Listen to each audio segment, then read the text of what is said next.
ఎన్టీఆర్ జిల్లా నందిగామలో సీఎం చంద్రబాబు పర్యటిస్తున్నారు. ముప్పాలలో బాబు జగజ్జీవన్ రామ్ జయంతి వేడుకల్లో ఆయన పాల్గొన్నారు. జగజ్జీవన్ విగ్రహానికి పూలమాలలు వేసి నివాళులర్పించారు. అనంతరం పలు అభివృద్ధి కార్యక్రమాలకు సీఎం చంద్రబాబు శ్రీకారం చుట్టారు. ప్రస్తుతం ప్రజలతో సీఎం చంద్రబాబు ముఖాముఖి నిర్వహిస్తున్నారు. లైవ్ లో చూద్దాం. జరగలేదు. ప్రభుత్వాలు సంక్షేమ కార్యక్రమాలు ఇచ్చాయి, ఆర్థిక సంస్కరణలు తీసుకొచ్చాయి. ఆర్థిక సంస్కరణల వల్ల సంపద వచ్చింది. అదేవిధంగా మీరు చూస్తే సంక్షేమ కార్యక్రమాల వల్ల కొంతవరకు వెసులుబాటు వచ్చింది. కానీ ఆర్థిక అసమానతలు పెరిగిపోతున్నాయి. ఏదైతే డబ్బులుండే వాళ్లకు డబ్బులు ఎక్కువ వస్తున్నాయి, డబ్బులు లేని వాళ్ళకి జీవన ప్రమాణాలు తగ్గిపోతున్నాయి. అయితే ఈరోజు సమాజమే మనకన్నీ ఇచ్చింది. మీరు 5 మంది మాట్లాడారు.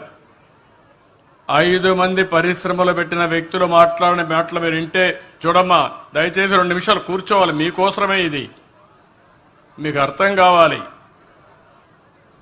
మీకోసం నేను అన్ని పనులు పెట్టుకొని 2:30 అవుతా అంటే భోంచేయకుండా ఉంటే, మీలో శ్రద్ధ లేకపోతే కడాన ఒక సామెత ఉంది, గుర్రాన్ని తొట్టి దగ్గర తీసుకుపోతాం కానీ నీళ్లు తాగమంటే తాగకపోతే నేను తాగించలేను.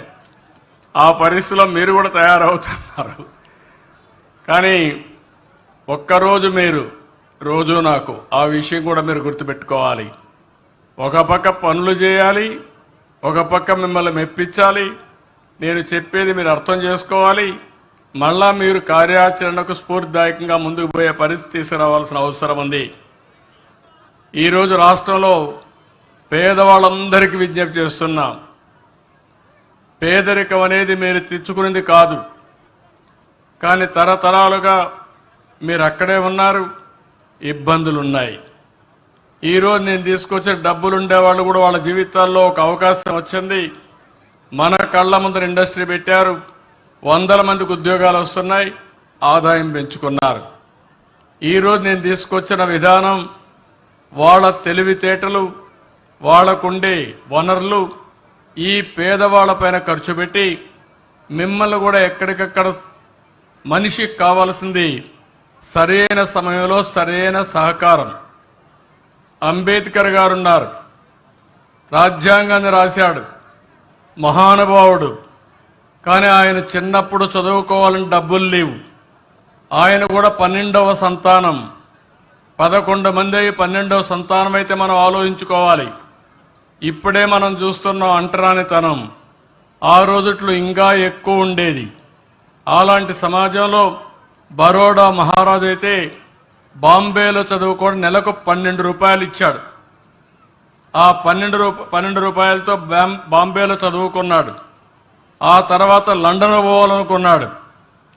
లండన్ పై చదువుకుపోతే ఒక నెలకు $1100 ఇచ్చాడు. ఆ డబ్బులతో చదువుకుని ఈరోజు భారతదేశం మెచ్చుకునే మేధావిగా తయారయ్యాడంటే ఆయన జీవితంలో కూడా ఒక చేయూతను ఉందని చెప్పి నేను మీకు తెలియజేస్తున్నా.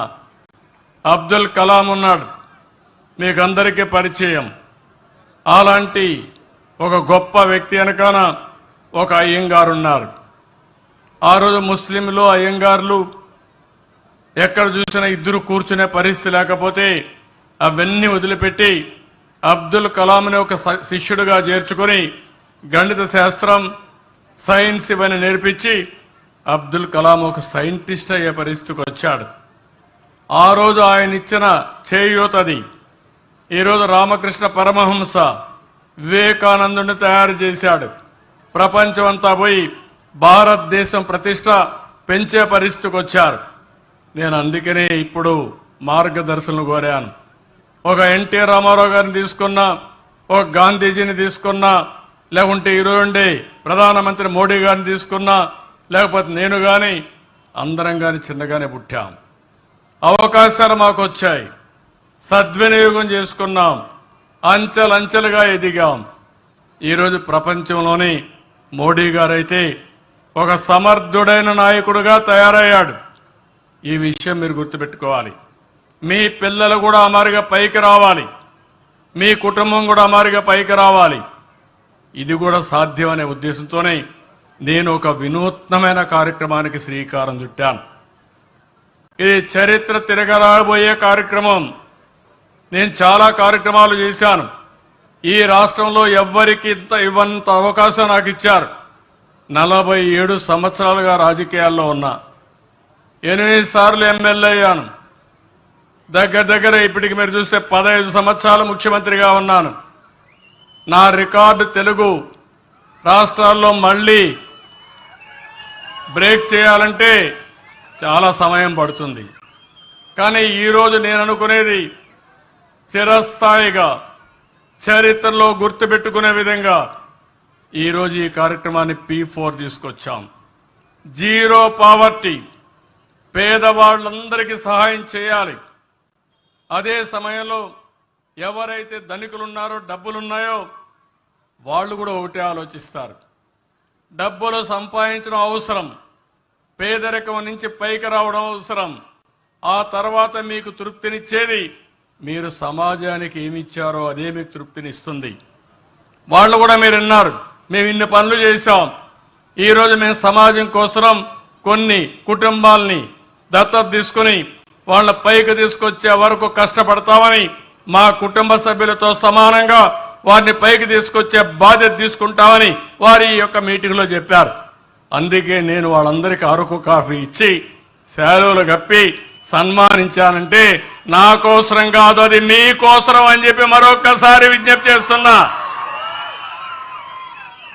ప్రతి ఒక్క వ్యక్తి ఒకటి ఆలోచిస్తారు, సమాజంలో గుర్తింపు కావాలని, సమాజంలో గౌరవం కావాలని. డబ్బులు సమాజంలో గౌరవం తేరు రాదు. సమాజంలో గౌరవం వచ్చేది, సమాజం గుర్తించేది మీరు సమాజానికి ఏ పని చేస్తే సమాజానికి ఉపయోగపడతారో అప్పుడే గుర్తిస్తారు. నేను అవకాశం ఇస్తున్నా, ఒక ప్లాట్ఫామ్ క్రియేట్ చేశాను. ఇప్పుడే మిత్రుడు